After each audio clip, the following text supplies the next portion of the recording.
On peut encore dire bonjour. Donc, je suis Caroline Doyon, directrice adjointe de l'IEIM et je vous souhaite la bienvenue à cet événement d'ouverture des rendez-vous Gérin la Joie. Sans plus tarder, j'invite donc la vice-rectrice à la vie académique de l'UQAM, Madame Joanne Grenier, à dire quelques mots en ouverture. Madame Grenier.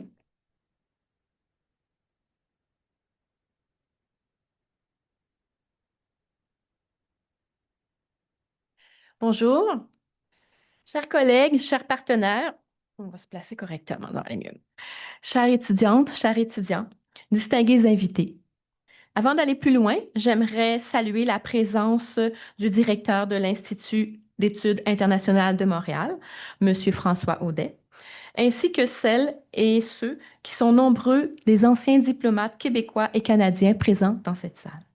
C'est avec beaucoup de fierté et de plaisir que je vous souhaite la bienvenue à l'Université du Québec à Montréal pour l'ouverture de la 6e édition des Rendez-vous Gérin-Lajoie.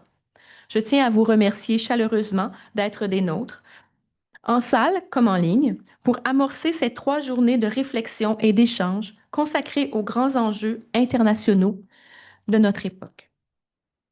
Année après année, cet événement est devenu un moment fort de la vie intellectuelle de notre université. Il témoigne du fait qu'elle est un lieu vivant de réflexion et de dialogue, et il met en valeur tout le travail de l'Institut international de Montréal, qui joue un rôle important dans le rayonnement de l'UQAM, ici comme à l'international.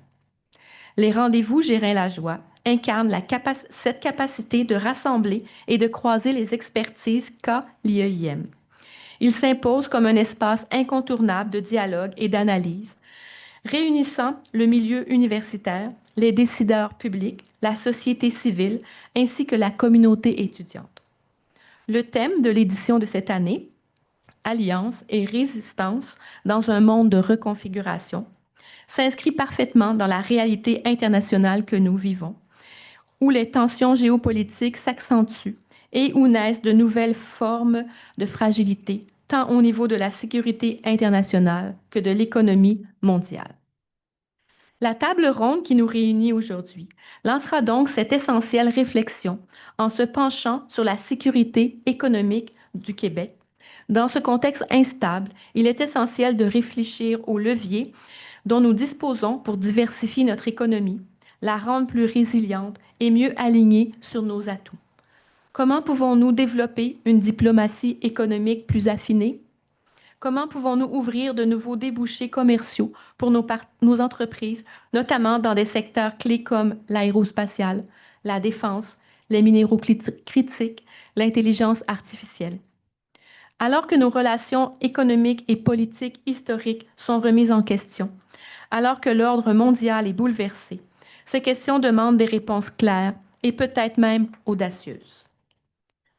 L'événement de ce soir nous permettra d'y réfléchir comme l'ensemble de la programmation des rendez-vous Gérin-Lajoie. Il nous offrira un cadre propice aux échanges rigoureux, à la réflexion critique, misant sur les analyses informées et ancrées dans l'actualité. Ils illustrent bien l'esprit et la mission qui caractérisent l'IEIM et ils incarnent également le rôle fondamental de l'UQAM comme institution publique engagée au service du savoir, de la relève et du débat démocratique. Avant de céder la parole à nos panélistes, je tiens à remercier sincèrement toutes celles et tous ceux qui rendent cet événement possible. Merci bien sûr à l'IEIM qui, depuis plus de 20 ans, contribue de manière essentielle à la vie intellectuelle et académique de l'UQAM. Merci à ses équipes, à ses unités membres et à toutes les personnes impliquées dans l'organisation de ces rendez-vous. Je souhaite également saluer la précieuse collaboration que nous entretenons avec le ministre des Relations internationales et de la francophonie du Québec, notamment à travers les projets menés par l'Institut. Enfin, un merci tout particulier aux conférenciers, conférencières et panélistes. Vos analyses et vos recommandations nous sont indispensables. Je souhaite aussi des discussions stimulantes, ouvertes, éclairantes au cours de cette table ronde et des journées à venir. Je nous souhaite le plus grand succès à cette 6e édition des Rendez-vous Gérin-Lajoie. Je vous remercie de votre attention et vous souhaite un excellent événement. Sur ce, je laisse la parole à Christopher Skeet qui nous a fait parvenir un message enregistré.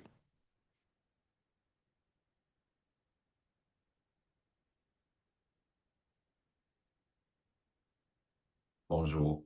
C'est un vrai plaisir de vous dire quelques mots pour l'ouverture de la 6e édition des Rendez-vous Gérin-Lajoie. Je tiens à remercier l'Institut des études internationales de Montréal pour l'organisation de ces rendez-vous qui offre un lieu précieux d'échange sur les enjeux internationaux entre le milieu universitaire, les institutions et la société civile.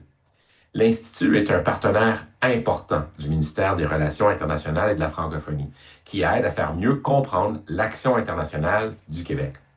Je tiens d'ailleurs à remercier l'IEIM, ses fellows et ses professeurs associés pour la collaboration aux formations de l'Institut de la diplomatie du Québec. Ces formations pour nos futurs diplomates traitent d'enjeux géopolitiques complexes et c'est en unissant nos forces avec la recherche universitaire que nous pouvons mieux les comprendre. Le travail réalisé ensemble au fil des dernières années témoigne du lien de confiance qui nous unit. En terminant, je vous souhaite à tous un excellent rendez-vous Gérin-Lajoie et surtout des discussions enrichissantes. Vous savez, les moments qui nous occupent aujourd'hui sont assez intéressants et donc je vous souhaite des beaux débats. Je vous remercie et au plaisir de vous revoir très prochainement.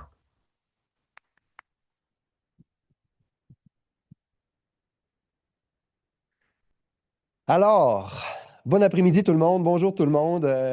Rebonjour à nouveau pour celles et ceux qui étaient à notre première activité. C'est un plaisir de vous accueillir et d'ouvrir officiellement les Rendez-vous Gérin-Lajoie, la 6e édition des Rendez-vous Gérin-Lajoie.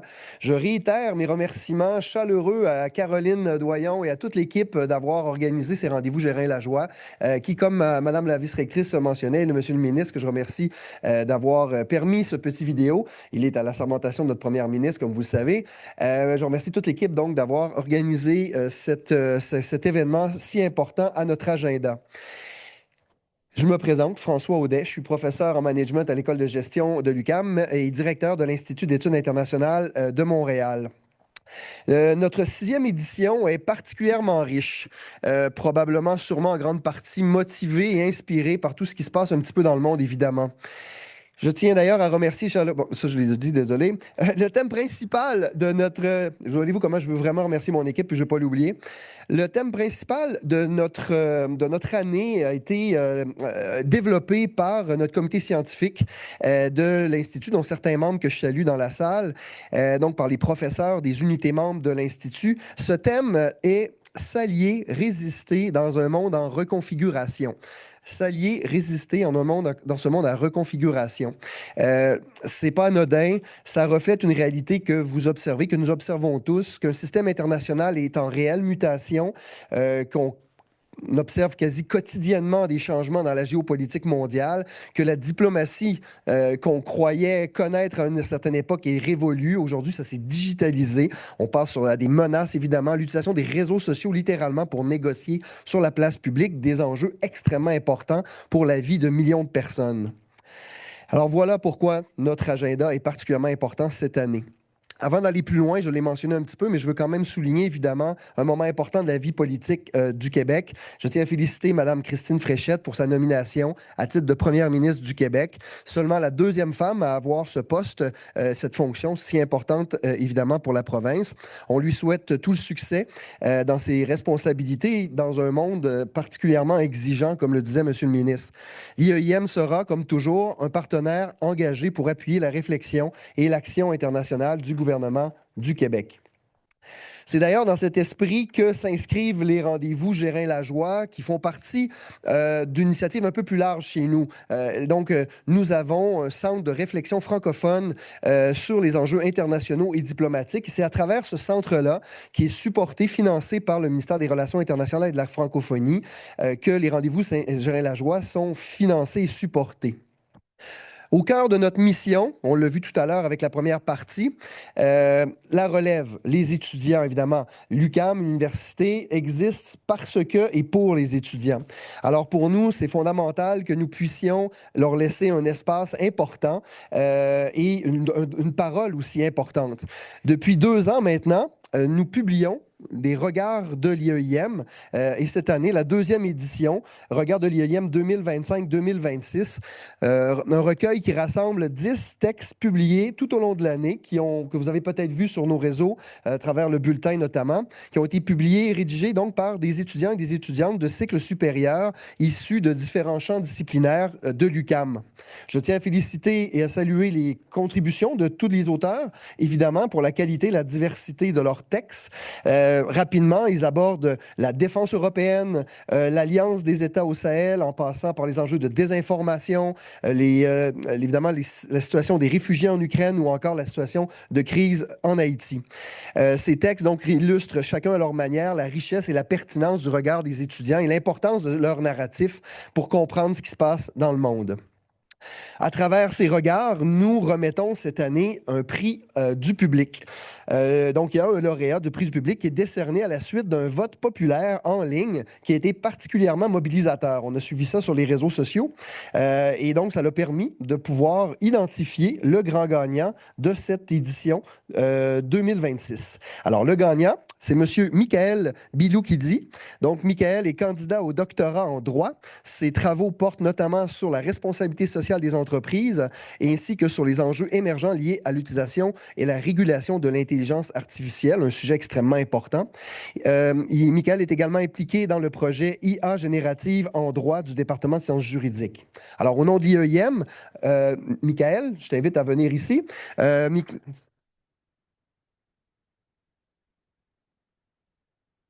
Alors, au nom d'IEM, me fait plaisir de vous décerner une bourse de mobilité de 500 et je salue votre démarche virtuelle pour avoir gagné ce prix du public. Merci beaucoup et félicitations.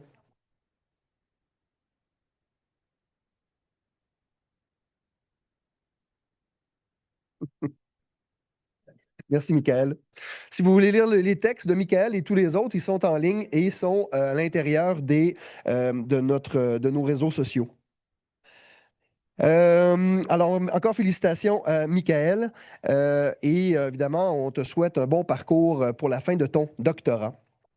Avant d'entamer la table ronde, permettez-moi de conclure ma petite allocution sur une importante annonce. Alors, j'ai le grand plaisir d'annoncer officiellement la création du Carrefour en sécurité internationale, paix et résilience globale de l'UQAM, qui sera hébergé ici au sein de l'IEIM.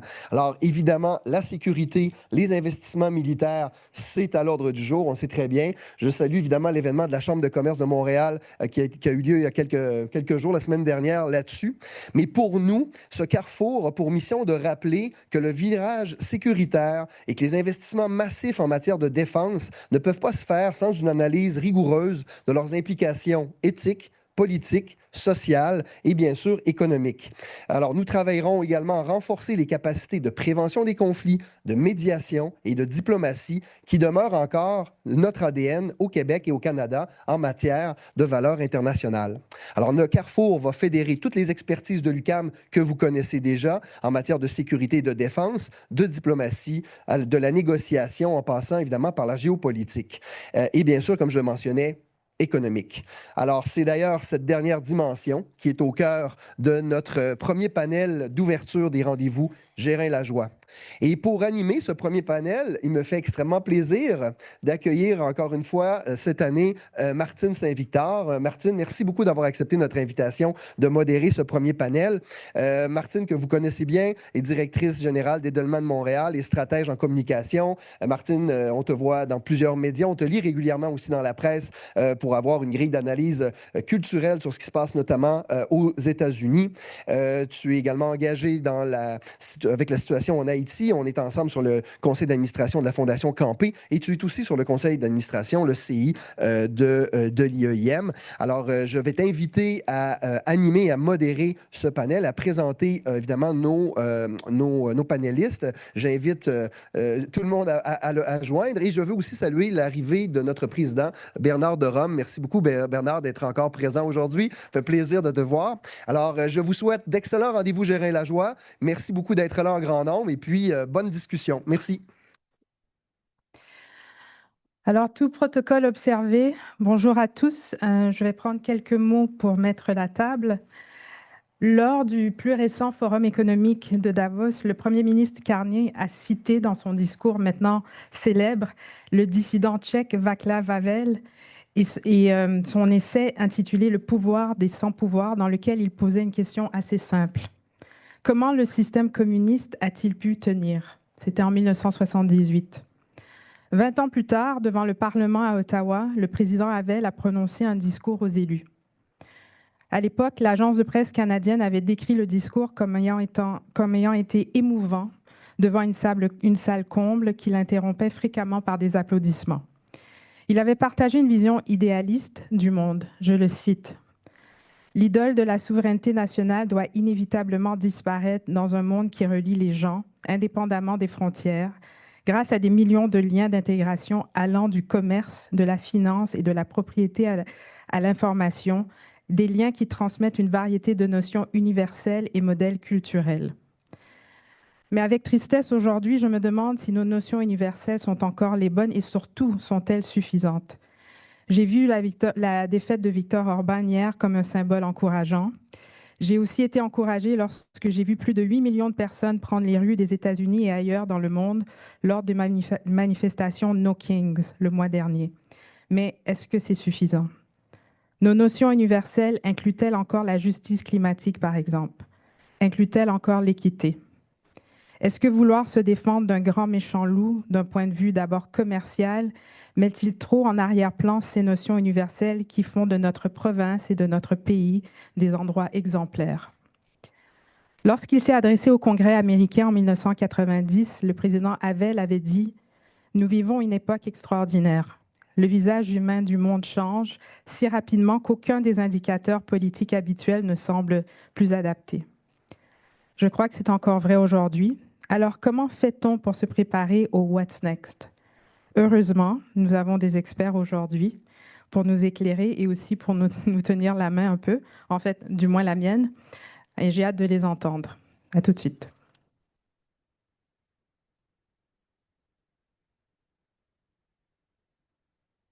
Alors, ces experts qui vont nous rassurer, je vais vous les présenter.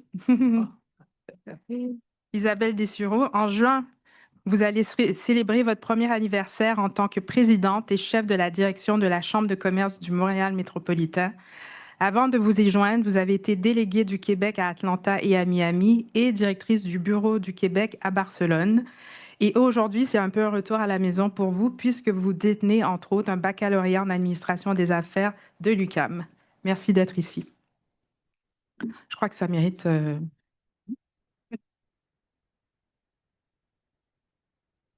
Mehran Ibrahimi, vous êtes professeur titulaire au département de management et vice-doyen à la recherche de l'ESG UQAM.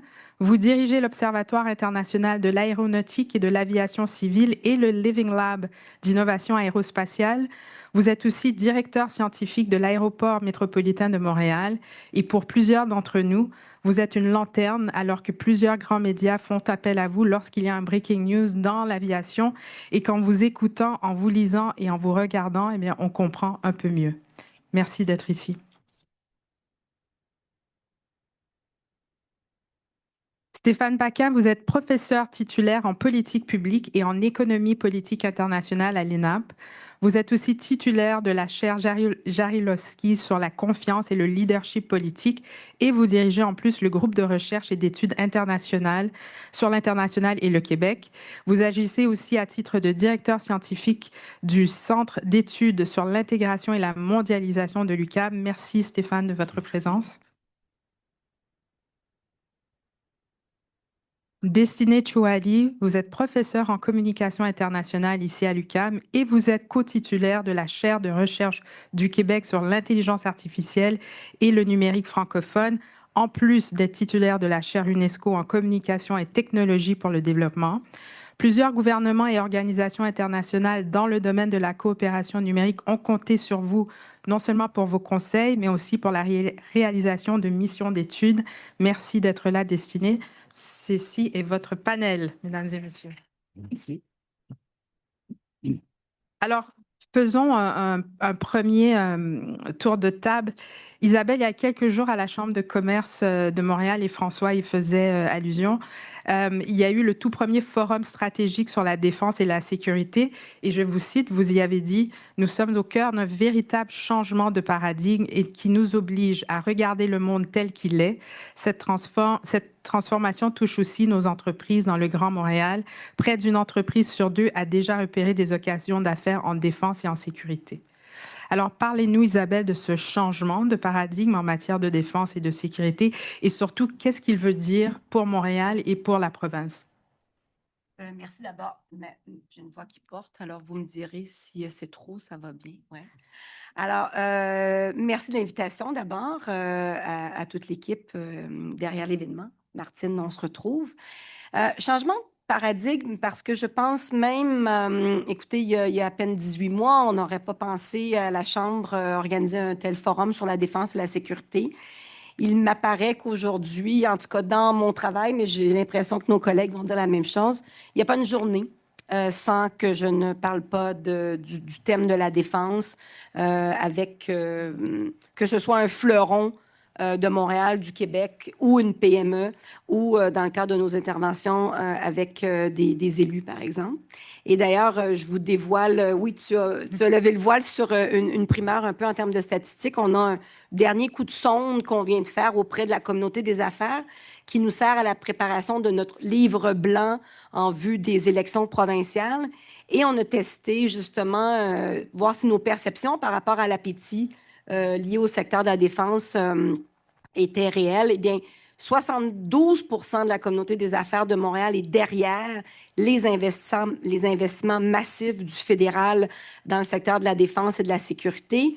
Et 52 % donc des entreprises, incluant de la PME, y voient de potentielles opportunités d'affaires. Et pas plus tard que la semaine dernière, j'avais une rencontre avec les 10 grappes industrielles de Montréal, qui sont souvent des grappes du Québec, de Aéro Montréal à M-Mode, en passant par Propulsion Québec. Donc, tous les secteurs qui sont les 10 secteurs phares pour Montréal, et tous m'ont parlé de certains pivots des organisations qu'ils représentent dans le secteur de la défense. Alors, changement de paradigme, à savoir qu'on peut être comme des chevreuils sur l'autoroute par rapport à ce qui se passe, ou on peut, avec notre gouvernance, le savoir qui nous habite et, je dirais, ce regard quand même assez juste sur ce qui se passe, se mettre quand même en action et saisir une occasion que nous avons, notamment à Montréal et au Québec, puisque nous sommes le troisième pôle, évidemment, un des 3 pôles aéronautiques dans le monde. Alors, il y a là pour nous, évidemment, même un territoire à protéger, je dirais. Le Québec, évidemment, avec ses ressources naturelles, au Forum de la Défense, on avait 10 régions du Québec qui étaient ici à Montréal avec nous parce que la Côte-Nord était là, l'Abitibi, donc l'expertise minière qui va être requise aussi dans ce secteur-là parce qu'on parle de défense, mais on parle souvent aussi de double usage. Le double usage, donc, c'est de dire, servons-nous aussi des investissements massifs qui vont se faire en défense pour développer des filières civiles qui vont nous permettre de créer de la prospérité. On sait que le secteur de la défense est vraiment très énergivore en termes de R&D. Et on l'a vu, on a des fleurons comme CAE, comme Bombardier, dont les départements d'aviation civile, par exemple, ont bénéficié de la recherche et développement qui s'était fait dans le secteur de la défense. Alors, le paradigme, il est qu'on a une communauté qui est en train de se mobiliser. Elle est déjà en train de pivoter. Et nous, notre rôle à la Chambre de commerce, c'est de mobiliser le reste des secteurs. Le secteur financier, le secteur universitaire, de la recherche, de l'innovation et les autres régions du Québec pour faire équipe et pour être complémentaires et pour s'assurer que non seulement l'argent qui va être dépensé au Canada, mais bien sûr viser l'exportation pour certains de nos joueurs dans les chaînes de valeur et les chaînes d'approvisionnement qu'on puisse aller saisir les opportunités, les occasions qui sont là. Alors, je ne sais pas si je réponds bien à ta question, Oui, puis je veux aussi évidemment avoir laisser du temps. On n'a pas de chronomètre. Souvent, je me chronomètre, mais je serais heureuse de bonifier ma réponse. Mais c'est ce changement de paradigme dans la tête, autant d'un PDG d'une PME de Longueuil que dans le secteur, dans des secteurs traditionnellement moins investis en défense, où il y a une mobilisation qui m'apparaît historique et sans précédent. Mehran, Isabelle vous ouvre un peu la porte, Oui, c'est votre très bien. domaine. On parle des investissements militaires massifs du Canada, puis en Europe aussi d'ailleurs. Quand on parle des chefs de file mondiaux en aéronautique, et puis ici on a un bassin important quand même, quelles sont les opportunités, puis les défis aussi auxquels peut s'attendre cette industrie au Québec? Vous avez très bien justement mis la table par rapport à ça. Vous savez ce qui nous caractérise, nous sommes oui en effet troisième grappe aérospatiale au monde. Mais quand on dit ça, c'est pas peu de choses, hein. Vous savez, il y a très peu de pays dans le monde qui peuvent fabriquer un avion de A à Z et de le certifier. Des pays industriels comme l'Allemagne, comme certains pays ne peuvent pas le faire. Le Japon a essayé de certifier un avion qu'ils ont mis des années à développer, ils n'ont pas réussi à le certifier. Nous, au Québec, on sait le faire. Et Mehran, excusez-moi, Oui. nous sommes troisième, qui Alors, les numéro États-Unis, bien sûr, donc l'Europe, essentiellement la France, pas l'Europe, mais la France peut le faire.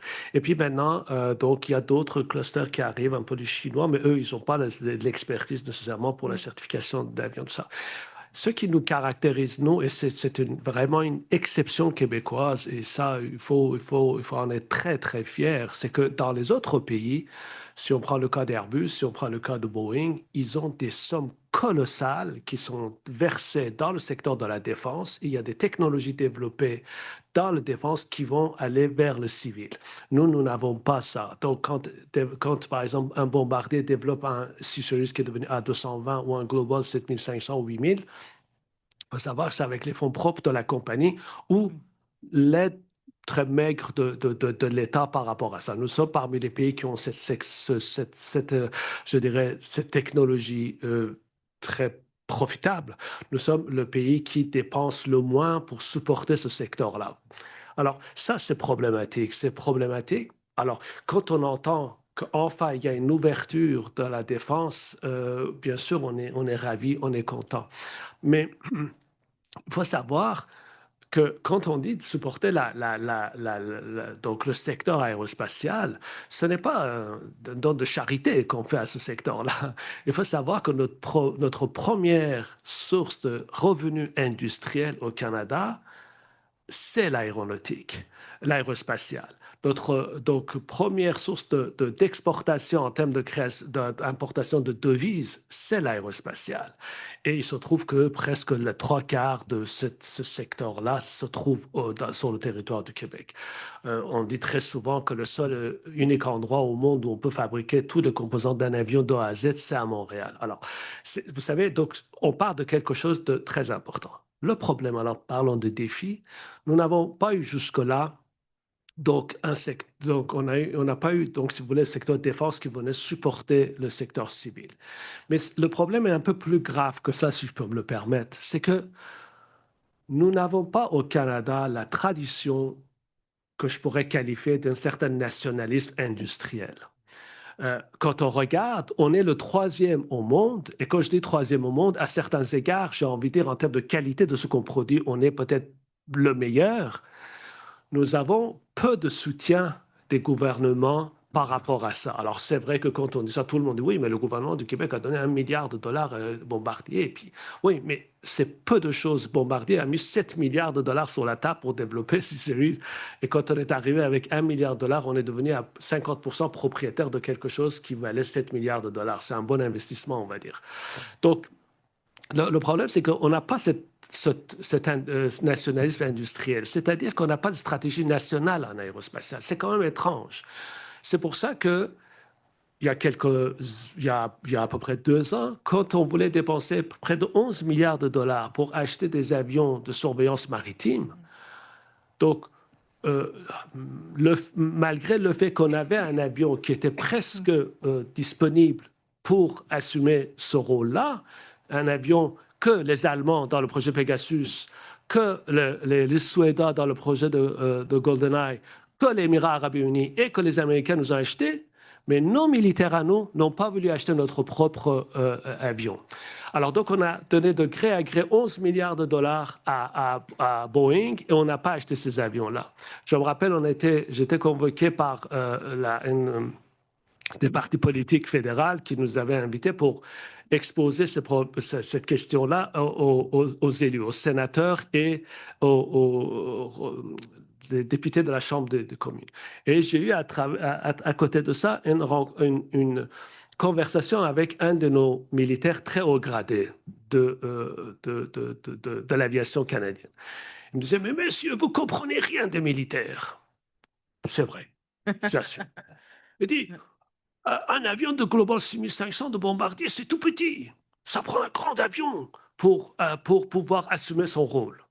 J'ai dit, mon général, vous avez raison, mais quand il y a 25 ans, vous partiez en voyage avec votre famille et que vous vouliez filmer vos enfants et vos petits-enfants, vous vous souvenez de la taille de caméscope que vous portez avec vous? Aujourd'hui, vous partez avec ça. Alors, est-ce que vous voulez un avion qui a la place de caméscope pour un appareil comme ça? Notre Global 6500 est parfaitement... Mais ça ne marche pas, il y a la question d'interopérabilité. Non, mon général, l'avion, c'est le véhicule. C'est le système électronique qu'on met dedans qui contribue à l'interopérabilité. Donc, c'est le même système General Dynamics qu'on met dans les avions de bombardier. Non, ça ne marche pas comme ça. Et ce sont ces gens-là qui décident et qui ont forcé, qui ont fait la pression sur la ministre de la Défense à l'époque, qui était Mme Annan, d'aller vers c'est une honte. C'est une honte. Alors qu'on a une loi au Canada qui oblige, dans les dépenses fédérales, de supporter d'abord l'industrie nationale. Et nous avions en plus à l'époque un décret anti-Boeing qui était à l'époque de C-Series, nous avait, donc à cause de surtaxes qui nous ont imposées. Malgré ça, on est allé acheter des avions de Boeing. Donc, les défis, c'est là. Parce que le cycle, et je m'excuse, je suis un peu long et j'arrête là, les cycles dans le développement de la défense est très long. Ça veut dire que ça prend des têtes de pont pour essayer d'investir. Les technologies sont coûteuses, sont longues à développer et surtout, ils sont parfois incertains. Donc, dans tous les pays, ce sont des États qui jouent ce rôle-là pour pouvoir emmener ces technologies-là pour que ça soit donc sur le marché et que par la suite, on puisse les récupérer dans le civil. Cette dimension-là, nous ne l'avons pas. Alors, espérons qu'avec cette nouvelle stratégie de défense, comme M. Cornet a présenté, très brillante, que je supporte à 1000%, espérons que cet élément-là va être quelque part corrigé. Et d'ailleurs, on vient d'acheter quelques avions québécois, enfin, excusez-moi, de bombardiers canadiens, donc qui peut être le début d'un changement de cap. Plusieurs choses peuvent être en même temps, hein. Ça peut être un avion québécois et canadien en même temps. Pour moi, c'est bombardier, c'est québécois, mais Ouais, bon, voilà. après, ça dépend des allégeances politiques. Merci. Stéphane, Mehran parlait du manque de nationalisme industriel. Vous pensez quoi des efforts du gouvernement du Québec et de la communauté des affaires, en fait, le Québec Inc., pour diminuer notre dépendance commerciale et sécuritaire vis-à-vis le Ouais. Big Bad Wolf, le voisin du Sud? Petite question aujourd'hui. Ben, évidemment, malheureusement, on s'y prend face à l'urgence de ce qui se passe au sud de la frontière. Et je dois dire qu'à long terme, je suis quand même assez pessimiste. Quand je lis le poids de la recherche en économie sur le modèle de gravité du commerce international, je vois mal comment on peut changer de façon dramatique, c'est très importante, où vont aller nos exportations sur une longue période. Je pense qu'on peut le faire à court terme. Je pense que des politiques qui peuvent être mises en œuvre, et c'est vrai que dans le passé, quand on a négocié des accords de commerce, par exemple celui avec l'Europe, on n'a pas fait le suivi nécessaire pour favoriser le développement de nos exportations vers l'Europe, parce que l'attraction du marché américain et canadien est trop fort pour nos exportateurs.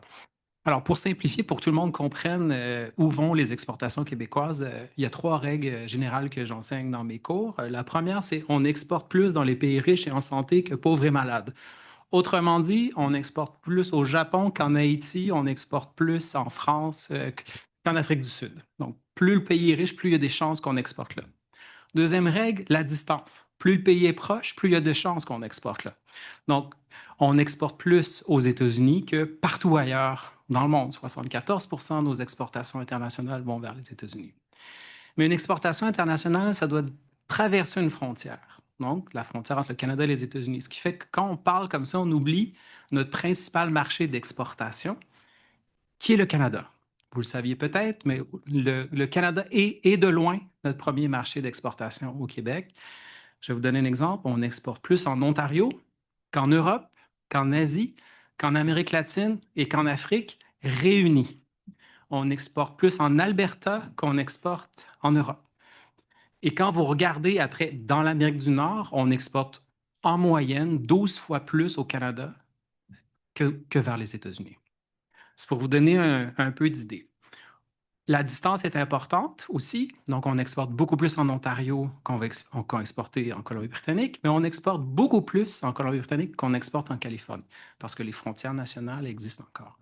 Alors, comment diversifier maintenant? Alors, première chose qui m'a toujours étonné, quand on a fait dans le passé la stratégie internationale d'investissement Québec, on a complètement ignoré dans un premier temps le marché canadien. Après, on l'a ajouté. Mais parce qu'évidemment, le modèle de graphité nous indique que les exportations québécoises, la façon dont elles sont exportées sur des trains, sur des camions, ça fonctionne plus sur une courte distance. Donc, nécessairement, le Canada est premier. Et deuxième caractéristique importante, c'est que quand on est dans un pays qui a des règles nationales communes, généralement, nos services sont plus faciles à exporter que dans un autre pays qui a des règles différentes. Par exemple, c'est plus facile d'exporter des services au Canada qu'aux États-Unis. C'est pour ça que dans nos exportations vers les États-Unis, il y a à peu près 20 de services. Au Canada, c'est 45. Et savez-vous quoi? Les services ont tendance à être beaucoup moins susceptibles de recevoir un tarif douanier qu'une exportation liée sur les produits. Bref, donc, petite réponse pessimiste, je suis persuadé que dans 20 ans, la gravité va reprendre ses droits. Mais en attendant, la façon dont on parle du commerce international, je vois les gens dire qu'il faut ouvrir le marché européen. OK, ben, il y a la distance déjà. Deuxièmement, il y a le taux de change. Troisièmement, il y a les cultures nationales puis les réglementations qui sont fondamentalement différentes. Et quatrièmement, ben, il y a une montée du protectionnisme en Europe aussi. Il y a 10 pays européens qui ont refusé de ratifier l'accord de commerce entre le Canada et l'Union européenne. Ça nous indique quand même que ce n'est pas nos meilleurs partenaires possibles, alors que le marché canadien est ouvert. Et là, on pourrait se concerter pour substituer certaines importations pour commercer canadien. C'est jamais des solutions miraculeuses, la substitution aux importations. Les pays d'Amérique latine l'ont essayé massivement, puis ça les a appauvris à long terme. Mais en ce moment, on vit une crise, on a une transition à faire, puis il faut penser à ce genre de choses. Et c'est une option. C'est une option. Merci. On parle beaucoup d'aéronautique lorsqu'on parle du Québec, spécifiquement de Montréal, mais on parle aussi beaucoup d'intelligence artificielle lorsqu'on parle de Montréal. Et dans le même souffle, on parle de souveraineté numérique. Dessiner l'action internationale du Québec passe aussi par sa diplomatie justement culturelle et numérique. Parlez-nous de ce concept de souveraineté numérique et puis surtout de vos recherches en matière de transparence des algorithmes, par exemple, et puis de l'encadrement de l'IA, qui inquiète beaucoup d'ailleurs. Merci pour cette question. Alors, quand on parle de souveraineté numérique, je pense qu'il y a une réalité qu'il faudrait qu'on regarde d'abord en face. C'est que le Québec et le Canada vivent un peu dans l'ombre technologique des États-Unis. Certains observateurs vont jusqu'à se poser la question, est-ce qu'on a vraiment une souveraineté numérique ici? Et la question posée comme telle, ça me fait établir un parallèle, évidemment, avec la question du fameux 51e État. On n'est évidemment pas le 51e État actuellement des États-Unis parce qu'on a encore le contrôle sur notre souveraineté géographique, contrôle sur notre territoire, nos frontières et nos institutions politiques. Ça reste bien distinct. Mais en revanche, beaucoup d'analystes commencent déjà par avancer l'hypothèse, un peu par provocation, mais vous allez voir, c'est quand même un peu de pragmatisme aussi derrière. Cette hypothèse que dans l'économie des données et des plateformes, nous sommes vraiment en train déjà de devenir ce fameux 51e État annexé au cyber-État que constituent les GAFAM, les Google, Amazon, Meta et autres de ce monde. Donc, notre souveraineté numérique, elle est fortement fragilisée, d'autant plus que toutes nos communications, tous nos services publics, nos industries culturelles et créatives transitent, reposent massivement sur des infrastructures de données, des systèmes d'exploitation, des clouds. On parle du nuage, là, comme si tout était immatériel, mais c'est vraiment des infrastructures physiques, des plateformes aussi, évidemment, toutes d'origine américaine. Et là, il y a des données vraiment qui vraiment viennent l'incarner, là, et ça vraiment nous fait prendre la mesure de l'ampleur du problème. Une bonne partie de notre économie numérique là, repose justement sur ces infrastructures infonuagiques américaines. On estime par exemple que près de 93% du marché, tu sais, du marché du cloud là, au Canada, ben, ça dépend beaucoup justement de ce qui se passe avec Amazon, des services comme Amazon Cloud et des logiciels de bureautique, là, Microsoft et Google, pour ne citer que ceux-là. Allant plus loin, sur notre trafic Internet, vous savez, le trafic qui transite, même quand on fait des communications à l'intérieur du Canada, ben, ces réseaux-là, ça fonctionne beaucoup par des hubs, là, des nœuds et des nœuds d'interconnexion qui sont le plus souvent basés aux États-Unis. Donc, nos communications internes transitent aussi par des serveurs, par des infrastructures d'interconnexion, des points d'échange Internet qui sont basés aux États-Unis. Et n'en parlons pas non plus, vous savez, des fameux sites web, là, de nos sites web. On considère que pratiquement 70% des 250 sites web les plus populaires, les plus consultés là, au Canada, au Québec inclus, sont vraiment hébergés aux États-Unis, donc sur des serveurs qui sont aux États-Unis. Et là où le bas blesse, le fameux nom de domaine .ca, je ne parle même pas du .Québec, là, le .ca, on a la majorité des sites web du .ca qui sont aussi hébergés, évidemment, principalement aux États-Unis. Et ce que ça nous fait dire, c'est qu'autrement dit, c'est que nos données, tout ce que nous produisons, nos communications, tout ce qui transite via cette tuyau-là, ben une bonne grande partie, incluant nos contenus culturels, circule justement dans des architectures normatives qui ne sont pas les nôtres. On est presque comme un peu dépossédés. Et c'est là où moi je suis amené à parler un peu d'un phénomène de techno-féodalisme qui prend place, où on a un peu ces géants du web américain qui se comportent un peu comme des seigneurs et qui nous dépossèdent un peu de nos territoires. C'est Alain Saunier, notre collègue Alain Saunier, dans son livre Les Babas numériques, qui vraiment montre une image très forte. Là, il dit clairement, vous savez quoi? Nous avons été conquis. Nous avons été conquis. Les GAFAM se comportent vraiment comme ces seigneurs de l'empire numérique qui abolissent les frontières et qui en même temps redessinent un peu les contours de nos territoires symboliques en définissant et en imposant les règles du jeu. Donc la vraie question qu'on va se poser à partir du Québec, par exemple, du Québec dans le Canada, avec le partage des compétences au niveau fédéral en matière de radiodiffusion et de télécommunications, c'est de savoir, est-ce qu'on va abdiquer? Est-ce qu'on a-tu le moyen de ne pas tomber dans une forme de colonialisme numérique qui est vraiment en train de se déployer là, surtout à l'ère de l'intelligence artificielle, vous savez, ces grands modèles de langage, ces grands corpus de données qui ne tiennent pas forcément actuellement compte de critères identitaires, culturels ou linguistiques, et qui pourtant aspirent et siphonnent toute la création québécoise mise en ligne. C'est vraiment des questions fondamentales et cruciales qu'on doit se poser aujourd'hui. Moi, je dirais, face à l'abdication, on a toujours l'option de la résistance. On a encore la capacité de nous doter de politiques et de lois, justement, ne serait-ce que pour essayer de reconquérir cette souveraineté numérique qui est en train de vaciller. Mais comment résister? C'est-à-dire que si je dois faire une recherche en ligne aujourd'hui, quel moteur de recherche dois-je utiliser en guise de résistance? Moi, je suis toujours pour la résistance, alors... C'est vrai qu'on a quand même encore une bonne dépendance face à des moteurs de recherche qui s'imposent comme Google et autres. Mais là n'est pas forcément fondamentalement la question. On ne va pas se poser la question de savoir est-ce qu'on va créer un autre Google ou une autre Meta pour justement matérialiser cette souveraineté numérique. Je pense que dans un premier temps, vous savez, juste par exemple sur l'enjeu de la circulation de nos contenus culturels, il y a une forme d'hiérarchisation culturelle qui se font actuellement avec les systèmes de recommandation algorithmiques sur des plateformes comme Netflix et autres, qui ne mettent pas suffisamment en avant nos contenus francophones. Puis on a la chance d'avoir, par exemple, maintenant au Québec, je pense que c'est un peu inédit, il faut le souligner, une première loi qui affirme notre souveraineté culturelle et qui, justement, édicte un peu un ensemble de principes pour la découvrabilité de nos contenus. Et ce sont des règles. Ce sont des règles pour montrer à ces géants que même s'ils fonctionnent dans un cyberespace, un espace numérique, ben, c'est un espace dans lequel on peut justement, qui n'est pas un Far West d'abord, puis dans lequel on peut mettre des balises. Et ça va passer aussi beaucoup, ce travail-là, au-delà de nos lois nationales, par des alliances à construire, évidemment, à l'international.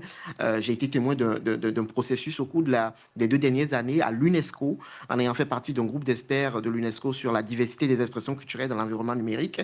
Et on est bien heureux de voir, ça a été ardu, mais de voir qu'enfin, des recommandations qu'on a pu faire sur l'idée, par exemple, d'avoir un instrument numérique, un instrument normatif contraignant pour renforcer la Convention de 2005 sur la diversité des expressions culturelles, eh bien, il y a eu un gros pas en avant qui a été fait récemment, en février dernier, lors du comité intergouvernemental à l'UNESCO pour la Convention. Et on va de l'avant justement avec cette idée d'avoir un instrument normatif contraignant sous la forme d'un protocole additionnel à la Convention de 2005. Là. Alors moi, j'ai rencontré juste avant ce panel un étudiant au doctorat qui a développé une application justement de découvrabilité pour mettre de l'avant le contenu québécois. Je ne sais pas s'il est encore avec nous. Brice. Brice, est-ce que vous voulez vous lever quelques secondes juste pour nous... Quel est le nom de l'application et comment est-ce qu'on peut participer, vous aider à faire avancer cette application? Est-ce que vous voulez aller au micro? Ouais. Ouais.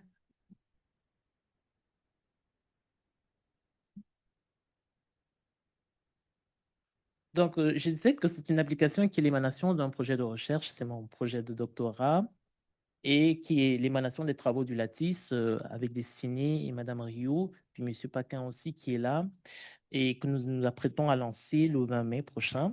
C'est une application dont le but essentiel est de permettre de propulser sur les plateformes les contenus locaux des artistes qui sont toujours en fond de catalogue parce qu'ils résistent ou parce qu'ils n'ont pas suffisamment de mise en œuvre ou de mise en visibilité, je dirais, sur les plateformes mainstream que nous connaissons.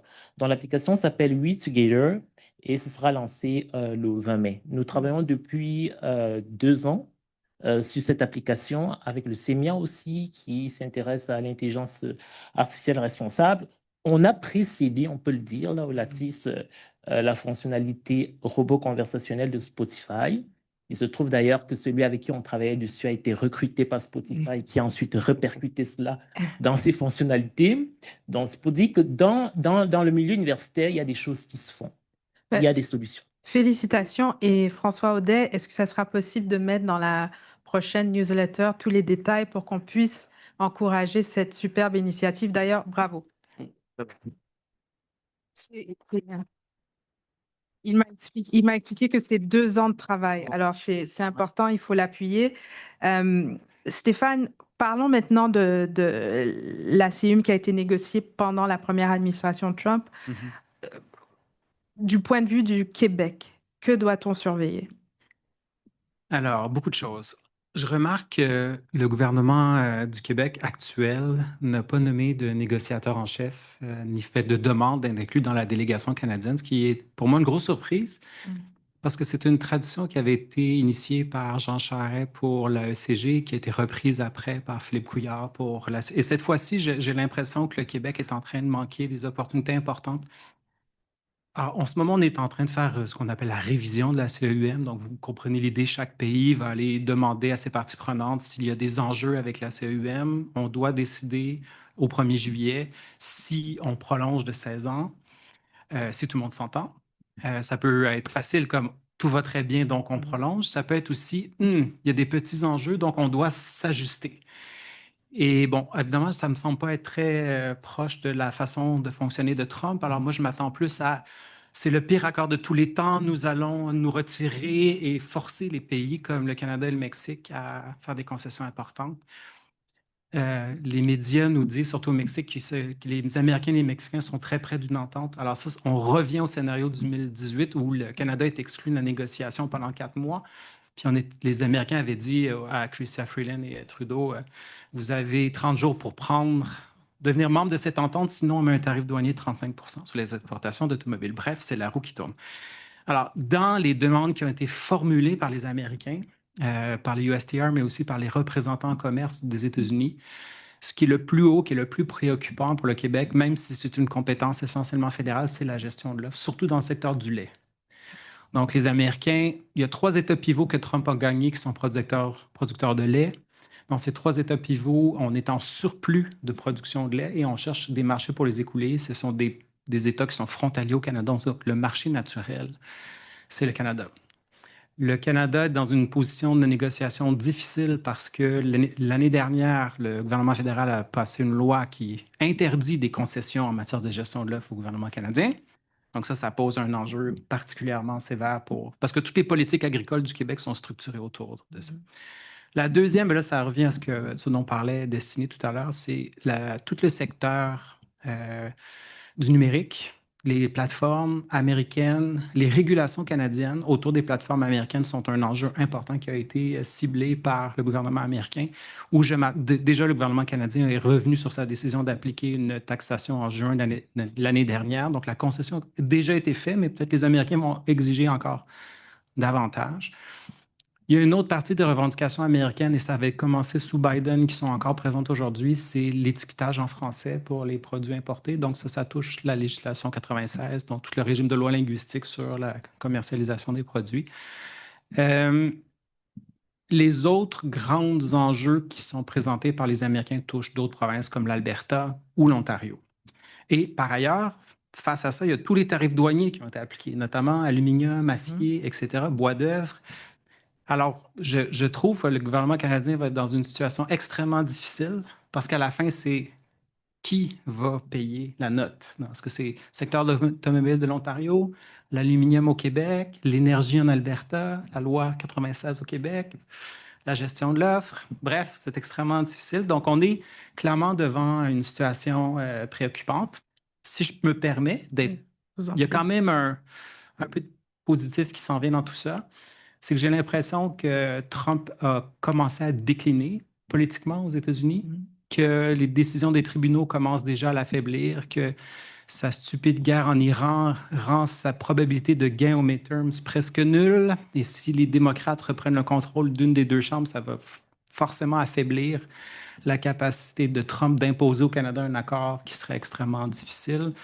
Il y a déjà des motions qui ont été adoptées dans les 2 chambres du Congrès en appui au Canada. Personne ne croit qu'il y a de fentanyl qui rentre massivement à partir du Canada aux États-Unis, sauf peut-être Trump. Et encore, on en doute. Bref, pour le Canada, la meilleure stratégie, ce serait de gagner du temps. Si on arrive à la conclusion en juillet, puis ça pourrait même être dans l'intérêt de Trump de repousser les négociations d'1 an, parce que si les 3 pays ne s'entendent pas, on se revoit l'année d'après. Oui. C'est une clause de revoyure pendant 10 ans. Ça peut être vu comme l'éternel retour chez le dentiste ou bien repousser une réparation de la brique de la maison qui coûte beaucoup trop cher l'année prochaine une fois qu'on aura réussi à passer. Pour Trump, c'est l'épreuve des midterms. Pour le Canada, c'est de changer les acteurs en place, là, puis de voir si la situation va s'améliorer. Bref, c'est très sérieux ce qui se passe. Je comprends la communauté d'affaires d'être très inquiète, pas seulement parce que notre dépendance vers les États-Unis nous indique que ça peut être un enjeu majeur, mais... Bon, il y a quand même il y a quand même une lumière dans 3 ans. Oui, Ici. oui. Ça peut passer plus vite qu'on le croit. On parlait d'intelligence artificielle avec Destinée, Mehran. Comment, selon vous, l'intelligence artificielle peut avoir un impact sur la sécurité économique de notre province? Je pense que la première question, en tout cas moi, ce qui me préoccupe, et il y a quelques jours, et même hier et aujourd'hui, on était dans une réflexion stratégique au Québec au niveau de l'avenir de ce qu'on appelle la mobilité avancée, hein, donc qui nécessite nécessairement beaucoup d'intelligence artificielle. Nous sommes, en ce qui concerne, sur le plan théorique, sur le plan de recherche, sur le plan de développement et de même découverte en intelligence artificielle, parmi les meilleurs du monde, de loin. Et écoutez, il n'y a pas peu d'endroits qui peuvent péter les bretelles, comme on dit vulgairement, d'avoir 2 prix Turing. Donc, on en a 2, donc Joshua Bengio et M. Boissard. Donc, là. Par contre, quand il s'agit d'intégrer l'intelligence artificielle pour en créer de la valeur, on tombe en bas de la liste. Pourquoi? Alors, justement, parce qu'on a favorisé beaucoup le développement théorique, le développement de recherche, et on a eu je dirais un peu comme tous les secteurs, mais des génies. Donc, on parle de M. Joshua Bengio, mais il n'est pas le seul. Donc, et comme si cette préoccupation que, par exemple, on a ailleurs, donc pour dire comment je peux prendre cette découverte ou cette masse de savoir et d'expertise et de la ramener donc au niveau de l'industrie, au niveau des entreprises, pour que ça soit accessible, pour que ça puisse se traduire, et ça c'est plus votre domaine, vous le maîtrisez beaucoup mieux que moi, vous me corrigerez si je me trompe. Donc pour dire comment je pourrais, moi comme État, ou une institution quelconque, de dire comment ça peut se traduire dans les entreprises. D'accord? Et ça, encore une fois, ce maillon-là est absent ici. On ne l'a pas, on ne le maîtrise pas correctement. Si alors on se compare alors avec je sais pas, par exemple, des Japonais, des Coréens ou des pays nordiques, ils font ça très, très, très bien. Très, très, très bien. Donc, autrement dit, très bien, on va te supporter, on va donc mettre de l'argent pour que sur le plan théorique, universitaire, des centres de recherche, vous développez. Mais j'aimerais quand même qu'il y ait à chaque fois une justification, une exigence ou en tout cas une préoccupation pour que ça se traduise dans les entreprises et ça crée de la valeur. D'accord?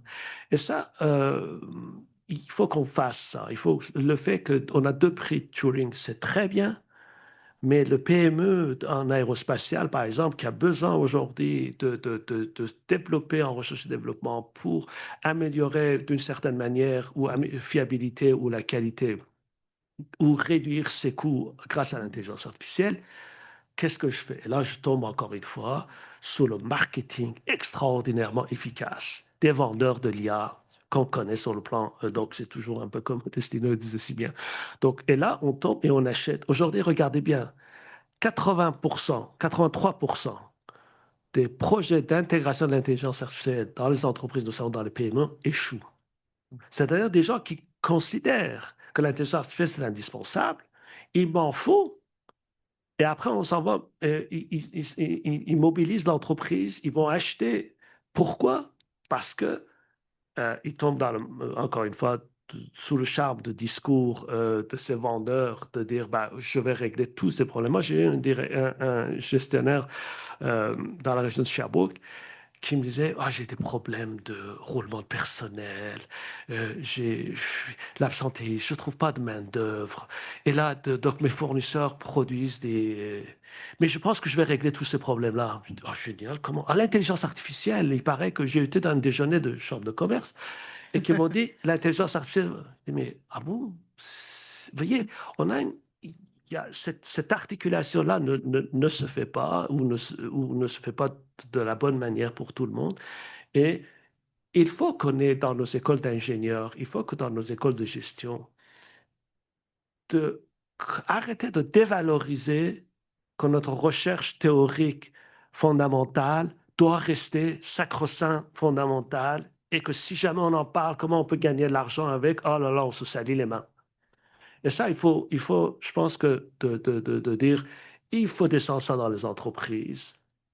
Et là, ça veut dire que nos universités, nous, à l'école sur la gestion, et là, je salue mon doyen qui est initiateur de ce projet-là, c'est d'essayer de voir qu'est-ce qu'on fait dans le benchmarking que les autres écoles de gestion font en termes de l'intelligence artificielle pour que ça puisse venir servir nos entreprises. Moi, le fait d'avoir un 3e prix Turing, je serais ravi, je serais content. Mais là, j'aimerais quand même te dire que le taux d'échec de 80%, on le passe à 50%. Moi, je serais beaucoup plus heureux, si vous voulez. Alors donc, on en est là et il faut garder ça à l'esprit et de façonner notre intégration de l'université, de milieu des affaires d'une manière plus efficace et intégrer rapidement ces découvertes-là dans le processus de production, dans la chaîne d'approvisionnement et ainsi de suite. Merci. Isabelle, on dit que diplomate un jour, diplomate toujours. Qu'est-ce qu'on a au Québec comme levier pour déployer une diplomatie économique plus affirmée? On doit miser sur quoi? Écoutez, je suis habitée de tellement d'interventions riches que j'aurais aimé commenter, mais je vais m'en tenir à la question. Non, vous pouvez commenter aussi. Non, mais je ferai des liens peut-être. OK. J'allais dire que parfois, je suis plus optimiste que mon collègue sur notre capacité d'exportation et de diversification des marchés. Et parfois, je suis plus pessimiste que lui que la gestion de l'offre. Va falloir un jour arrêter de rêver à sa suite et il y aura... la nostalgie n'est donc pas une stratégie pour la suite. Et quand on regarde les chiffres, à quel point l'Ontario, présentement, est frappé dans le secteur automobile, il ne faudra pas penser que nous, on ne sera pas frappé non plus. Il est vrai que dans le secteur de l'aluminium, de l'acier, du bois d'œuvre, on l'est, mais encore dans un certain contrôle. Les grands de l'aluminium ont pivoté, vendre ailleurs. Là, le problème présentement du côté de l'aluminium puis de l'acier, c'est du côté des transformateurs. Mais, donc, je pense que la gestion de l'offre, il faudra faire du chemin dans notre tête et ça va faire mal. Je suis plus optimiste sur la diversification, puis ça me mènera peut-être à répondre à ta question. On l'a vu, on vit probablement un moment qui est un moment qui est en 250 ans d'histoire. On vit ce qu'on est en train de vivre. Il y a eu d'autres moments de l'histoire où il y a eu d'autres stratégies. Et à défaut de trouver le terme en français, je vais parler du hedging. Donc, quand il y a une force hégémoniste et que les grandes puissances agissent comme ils font présentement, M. Carney a raison de dire que notre seule stratégie forte, c'est que des puissances moyennes et aussi des États fédérés forts comme le Québec doivent s'allier plus que jamais. Et pour faire ça, il faut rapidement faire une cartographie de nos complémentarités. Et on a beaucoup parlé d'aérospatial. On a, et de défense, parce qu'il ne faudrait pas oublier notre expertise dans les chantiers navaux. On a au Québec, avec Chantier Davy, une puissance mondiale. On est les meilleurs à faire des brises-glaces.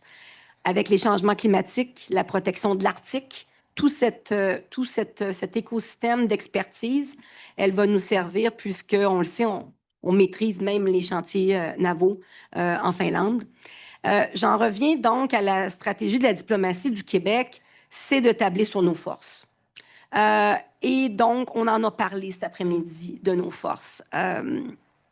Et je pense que ce qu'on est en train de voir avec une vélocité qu'on n'a jamais vue, c'est quand même un pays, le Canada, qui exige depuis 6 mois, puis je salue quand même le leadership de Mélanie Joly à cet égard-là, d'exiger des retombées industrielles comme on n'a jamais vu dans les ententes qu'on va faire. J'étais récemment avec la mairesse de Montréal pour sa première mission à l'international en Corée du Sud. On a rencontré Hanoï sur les sous-marins et je peux vous dire que les exigences, ils savent les exigences que le Canada aura d'investissement ici en retombées industrielles. Et ça a créé chez nous des héros d'EFTEC, qui est probablement le plus bel exemple. Malheureusement, ils ont été achetés par des fonds américains, mais Héroux d'EFTEC est le plus grand exemple d'un fleuron qui est né de retombées industrielles. Non, alors, il faut répéter ce modèle-là. Donc, pour le Québec, en termes de diplomatie, il faut continuer de jouer notre carte. Et vous savez, en Corée du Sud, notre carte, c'était la culture, qui veut dire que créativité dans le monde des affaires, et un peuple qui est riche dans sa société est un peuple qui a une culture forte. Et les Coréens voient ça de telle façon. Parce que si vous allez en Alabama et que vous avez aussi un Airbus 220, 320 qui vont là, c'est quand même très pauvre en culture. Je peux en témoigner, j'ai couvert le sud-est des États-Unis. Alors, nous sommes perçus, le Québec, comme une société progressiste et très riche parce que nous mettons notre culture à l'avant-plan. Il ne faut donc pas perdre les propos de nos collègues sur cette carte diplomatique si importante. Et je pense que le réseau des délégations du Québec joue cette carte-là et on devra continuer de la jouer parce que ça nous ouvre des portes dans le milieu des affaires de manière importante, même en défense. Vous avez parlé des propos vous avez repris les propos du premier ministre Carney qui parlait de l'importance d'alliance. Le thème de la programmation de l'IEIM cette année, c'est s'allier et résister dans un monde de reconfiguration. J'aimerais vous entendre chacun, mais rapidement, dans vos domaines respectifs, avec qui le Québec devrait-il s'allier? Stéphane. Avec qui s'allier? Aïe, aïe, aïe, je n'étais pas prêt pour cette question-là. Les meilleurs alliés. Les meilleurs alliés, hein? Ben, juste avant de répondre à cette question-là, pour les relations internationales du Québec, un des enjeux que je vois, c'est que je pense qu'on devrait demander aux politiciens québécois de faire une sorte de serment d'Hippocrate pour les relations internationales. Premièrement, ne pas faire de mal. La dernière fois que, par exemple, quand le gouvernement Couillard a été élu, il a voulu abolir le ministère puis le transformer en secrétariat. Puis on a passé 2 ans à bouger dans les structures puis à nuire à l'Action internationale du Québec. Sous Pauline Marois, on a ramené les exportations qui ont été ensuite envoyées à Investissement Québec. Sous Lucien Bouchard, on a coupé la moitié des représentations à l'international pour les remettre en place 2 ans plus tard. Bref, il y a un besoin de sensibilisation du Québec pour qu'on ait des alliés à l'international. Il faut commencer par une bonne mobilisation au Québec entre tous les acteurs. En 2006, le gouvernement Charest avait développé la politique de l'action concertée. Bon, ça avait été un échec parce que certains joueurs comme la Caisse des dépôts et Investissement Québec avaient refusé de jouer le jeu, mais c'est une très bonne idée. C'est l'idée que tous ceux qui ont des intérêts sur les questions internationales se parlent, se mobilisent, discutent, échangent. Là, je pense aux universitaires, aux chambres de commerce. Je pense que ça se passe présentement. Je dois le dire, je pense qu'on est nombreux à être des témoins que ça se passe présentement. Puis après, ben, c'est vrai que moi, je donne des conférences sur le Québec et les relations internationales du Québec un peu partout dans le monde. On a plein d'amis un peu partout. Qui sont les meilleurs? Ben, les meilleurs amis, les meilleurs alliés. Et de loin, les Français, c'est ceux qui sont prêts à prendre des risques invraisemblables ou briser des protocoles diplomatiques pour le Québec. Il y a plein de précédents. Le plus clair, c'est l'entente entre Sarkozy et Jean Charest sur l'accord de mobilité de la main-d'œuvre, qui est normalement un accord de commerce international et qui est de juridiction fédérale. Mais ils l'ont fait quand même. Quand le Québec s'était fait empêcher d'aller à des rencontres de l'Organisation mondiale du commerce, ils ont pu intégrer une délégation française pour au moins participer aux travaux puis comprendre ce qui se passe. Bref, la France accepte depuis De Gaulle d'ouvrir ses portes au Québec, ce qu'aucun autre pays ferait. Sinon, bien, dans les réseaux d'États fédérés, bon, c'est très important ça aussi. Moi, ce qui m'a beaucoup surpris du gouvernement actuel, bon, en même temps, M. Legault le dit souvent, il ne s'intéresse pas aux questions internationales. Et même s'il y a eu plein d'invitations pour aller rencontrer des représentants de gouverneurs d'États américains, il ne souhaite pas le faire. Ne souhaitait pas. Ne souhaitait pas. Au passé. Oui, ben c'est terminé, effectivement. Et Christine Fréchette a beaucoup travaillé, notamment à l'UQAM autrefois, sur l'intégration nord-américaine. Alors peut-être que ça va revivre tout ça, même s'il reste très peu de temps avant l'élection. Mais de mobiliser un réseau d'États fédérés aux États-Unis dans le contexte de la renégociation de la CEM, c'est super important. En ce moment, il y a 3 États américains qui ont fait des déclarations d'amitié du Québec, donc 3 États qui sont, si je me trompe, des États gouvernés par des républicains. Ça a du poids symbolique dans la renégociation de la CEM. Donc, la diplomatie québécoise peut faire des choses, mais à chaque fois, en fait, les programmes des partis politiques sont généralement vides sur les questions internationales. On parle toujours de la francophonie, diversifier les exportations, mais après ça, on ne le fait pas. Puis sinon, le ministère ne cesse de subir des coupures. J'avais calculé le budget actuel du ministère des Relations internationales correspond seulement à 50% du budget qu'il y avait au début des années 90. Alors, vous voyez, si c'est important l'international, comment on explique il faut réinvestir. Il faut réinvestir. Ah, merci. First do no harm. First do no harm, oui. Myriam, dans votre industrie, qui sont nos meilleurs alliés?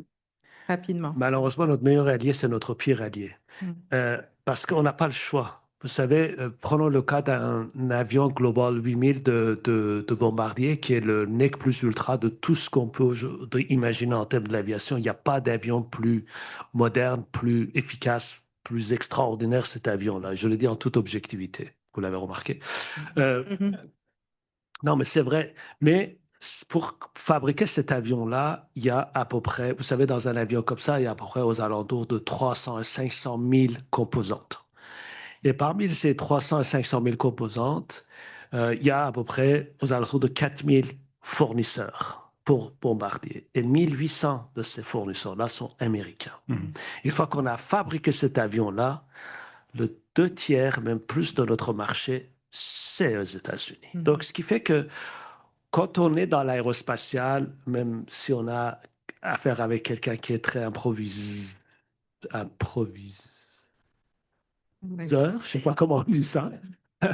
Donc, il y a cette réalité-là qu'on ne peut pas ignorer, vous savez. On ne peut pas dire, ah bah tiens, moi, à partir de demain, je vais changer tel fournisseur pour telle composante de l'avion, de la porte. Je vais aller demander à un Européen ou un Coréen. Ça ne marche pas comme ça, parce que l'avion a été certifié avec cette pièce.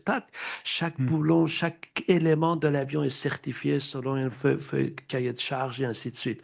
Donc, je ne peux pas dire, ah bah je change et je vais chercher ailleurs. Donc, cette intégration-là est là, qu'on veuille ou pas, est là. Et ça, on n'est pas malheureux parce qu'ils nous achètent des avions. Ils nous achètent. Je ne sais pas si vous avez vu il y a quelques semaines, je ne sais pas ce qu'il avait mangé, M. Trump, il s'est levé le matin et on dit, bon, bah, tu as un moratoire sur les avions, un tarif sur les avions de bombardiers, je vais leur enlever leur certification. Ce qui ne se fait pas comme ça, là, mais enfin, c'est lui. Donc, et là, tout d'un coup, on était inquiets. Et puis, bon, tous les propriétaires d'avions bombardiers, ils ont fait pression et puis bon, bah, on a certifié aussi leurs avions. Mais vous voyez, donc, on est pris avec ça. Ça ne veut pas dire qu'en matière de développement de d'autres produits, ce qu'on appelle des paliers plus bas en termes de composantes, on ne peut pas avoir de partenaires ailleurs, mais il y a quelque chose qui est scellé entre nous et les États-Unis dans ce domaine-là. On parle le même langage, en fait. Le langage, le même, encore une fois, c'est là qu'ils achètent plus d'avions privés. Bien sûr. Et puis, on est devenu un des plus grands producteurs d'avions privés. Donc, ce qui fait que cette réalité-là reste là. Ceci étant dit, encore une fois, et un peu comme mon collègue disait que, bon, on est très respecté dans le domaine de l'aérospatial. Tout le monde nous respecte énormément. Tout le monde nous respecte énormément parce qu'encore une fois, on a des expertises. Donc, un bassin d'alliés possiblement large. Parce qu'encore une fois, et honnêtement, moi, ça fait des années où je vais à tous les salons de l'aéronautique. À chaque fois, j'entends ça. Mais comment vous faites ça? Comment vous avez réussi à faire ça? Vous savez, je peux vous parler pendant des heures sur les ailes qu'on a développées sur ces avions-là. Mais il y a une créativité qu'on est nous seuls à l'avoir, encore une fois. Il y a une créativité, moi je dis souvent à mes étudiants, peu importe dans quel domaine d'activité vous êtes, parmi les 5 ou 10 meilleurs au monde, il y a toujours un Québécois, quelque part, peu importe le secteur. Même dans le blanchissement d'argent, on n'est pas en Québec. Donc, c'est cette réalité-là, les gens ailleurs reconnaissent. Salon de Bourget, salon de Farnborough, salon de Dubaï et tout ça. On doit être très fiers de soi, voilà. De ça d'ailleurs. Ça veut dire que ces gens-là sont intéressés par nous, intéressants pour nous aussi. Et donc, on pourra, en termes de transfert de technologie, en termes de développement des produits, surtout maintenant avec la mobilité avancée, les drones, les eVTOL et tout ça, c'est un secteur qui s'ouvre dans lequel on a toutes les expertises qui procèdent dans l'aérospatial, les matériaux, ce sont des domaines qu'on maîtrise. À la réponse, ce que Donald Trump avait mangé ce matin-là, je vais dire McDonald's. Hier, il a fait livrer du McDonald's à la Maison-Blanche et lorsqu'il a reçu l'équipe olympique de hockey à la Maison-Blanche, il a servi du McDonald's. Alors voilà, pour la petite histoire. Isabelle, chez vos homologues, c'est-à-dire les autres dirigeants de chambres de commerce à travers le monde, qui sont vos meilleurs alliés? Je vais répondre à la première question, puis rapidement. Alors, je cible 4 territoires pour des raisons différentes, mais je dirais le Texas, puisqu'on ne fera pas l'économie que le pouvoir démographique, économique et politique a évidemment pris le sud des États-Unis et ça ne changera pas, même après le midterm et après l'élection de 2028. Alors, je dirais, il y a un potentiel là important et on a des connexions très importantes en aérospatial, mais sur le spatial à venir, etc. Et ils auront besoin de nous pour les minéraux critiques, pour la cybersécurité, pour l'intelligence artificielle. Alliés naturels, les 2 pays de Scandinavie, donc la Suède et la Finlande, pour lesquels je trouve qu'on ne fait pas assez présentement au Québec pour se rapprocher. Nous avons des valeurs sociales similaires. La Finlande a réussi des choses au niveau de ses ressources naturelles duquel nous devons apprendre. On a des fonds d'investissement qui doivent davantage collaborer. Il y a beaucoup à investir, quant à moi, en Scandinavie, mais particulièrement ces 2 pays-là. Et je dirais l'Inde pour du long terme, parce qu'il ne faut absolument pas manquer la prochaine fenêtre avec l'Inde est compliquée, mais il faut y être, il faut continuer d'investir. Pour ce qui est de nos homologues, ben écoutez, du côté des États fédérés, c'est sûr que c'est des naturels. On a des liens très forts avec Barcelone, bien sûr, avec la Bavière, avec des États fédérés. Mais je dirais que ce qui m'inquiète fortement pour Montréal, c'est que j'arrive de Washington il y a à peu près 1 mois et demi. Les grandes régions économiques des États-Unis, je ne parle pas juste des villes, ils s'organisent en grandes régions, ils établissent ce qui est leur marque de commerce. Donc, quand Cincinnati est rendu qui disent que leur ligne de présentation, c'est From Steel to Robotics, c'est très clair où ils veulent aller. C'est pas assez clair pour nous, sur Montréal, qu'est-ce que nous sommes.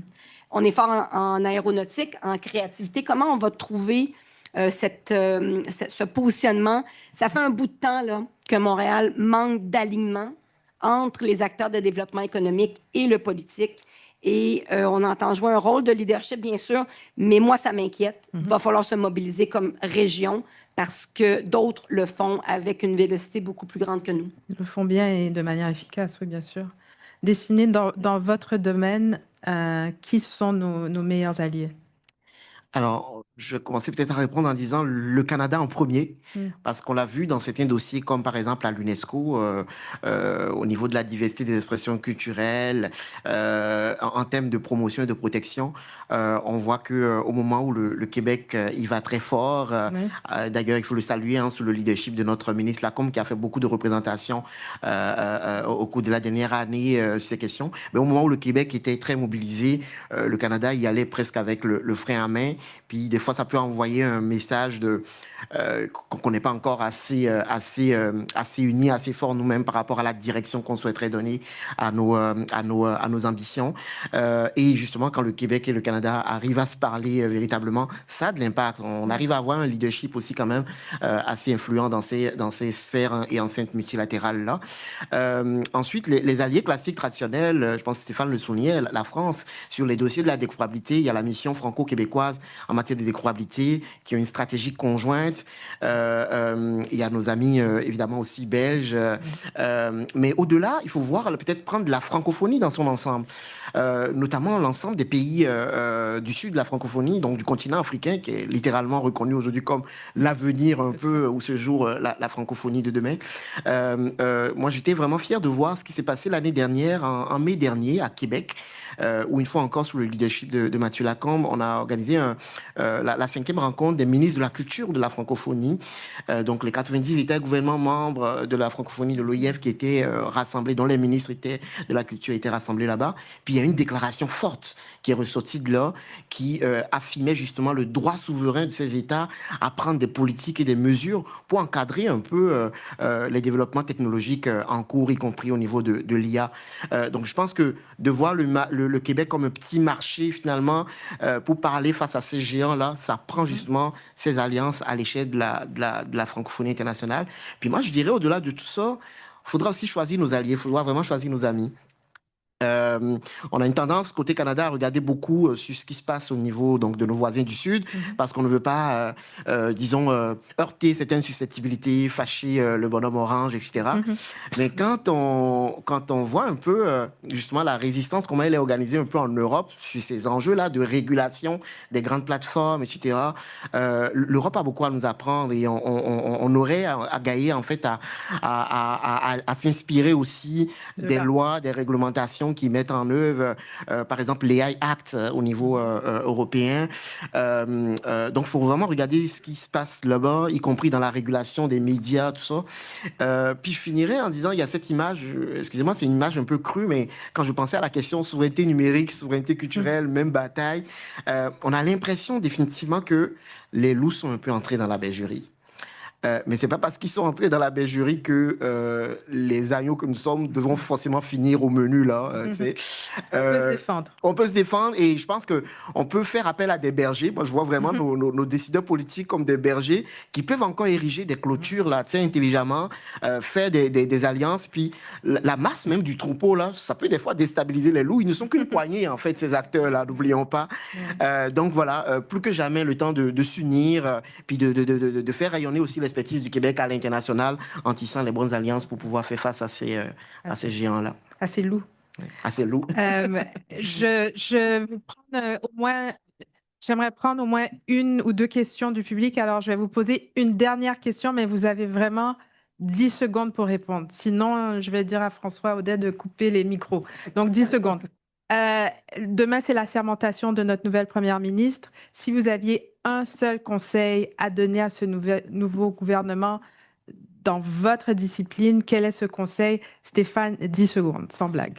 Oui, ben, paradoxalement, ils ont trop mis l'accent sur l'économie. Maintenant, il faut une diplomatie d'influence basée sur le politique. Parfait, merci. Miran, 10 secondes. Moi, je pense qu'il est temps, enfin, peut-être, éventuellement, qu'au Québec, on ait une stratégie nationale en matière de l'aérospatiale. Parfait, merci. Isabelle.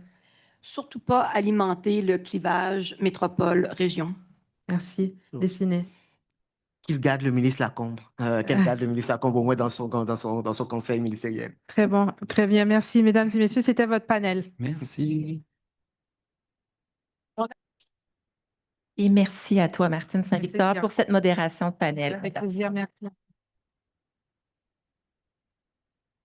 Avant de nous rejoindre pour le cocktail d'ouverture des rendez-vous Gérin-Lajoie, j'inviterai le doyen donc, de l'École des sciences de la gestion, M. Comelan Cedro, à venir prononcer la locution de clôture.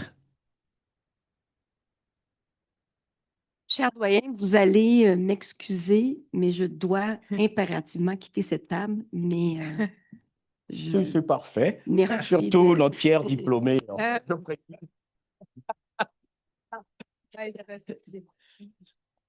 En fait, c'est un plaisir de clore cette 6e édition des rendez-vous Gérin-Lajoie. Au terme de cette journée, le constat est clair. Réfléchir collectivement à la sécurité économique du Québec n'est pas seulement opportun, c'est impératif. Il y a Trump maintenant, il y aura d'autres Trump, ça c'est sûr. Face au bouleversement géopolitique actuel, la sécurité économique et la prospérité du Québec exigent une stratégie claire.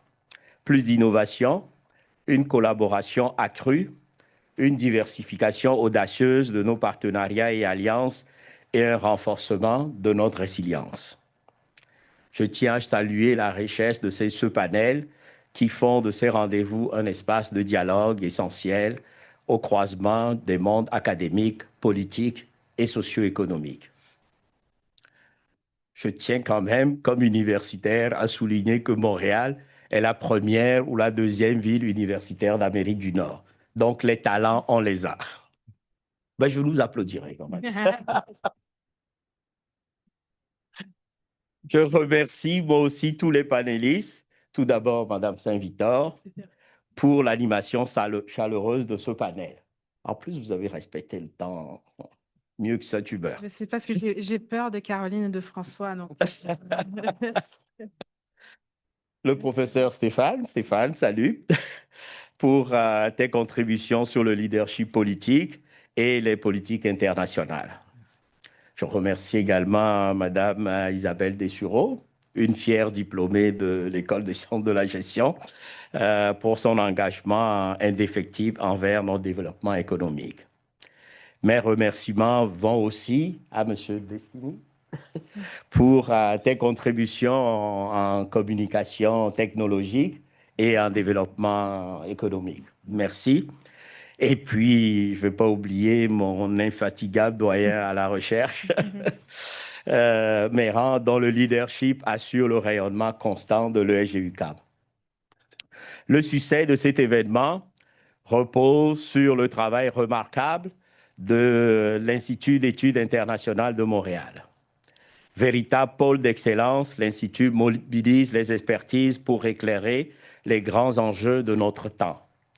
Je tiens à souligner la vision de son directeur, mon cher ami François Audet, dont l'engagement fait de ces rendez-vous un événement désormais incontournable.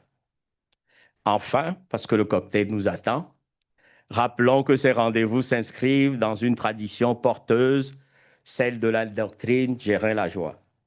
Cette affirmation du Québec sur la scène internationale demeure plus que jamais notre boussole dans un monde incertain. Merci à toutes et à ceux qui sont ici aujourd'hui pour votre contribution. Je vous invite à poursuivre ces réflexions lors des prochains jours et lors de nos prochaines activités et vous souhaite une excellente fin de journée. Merci.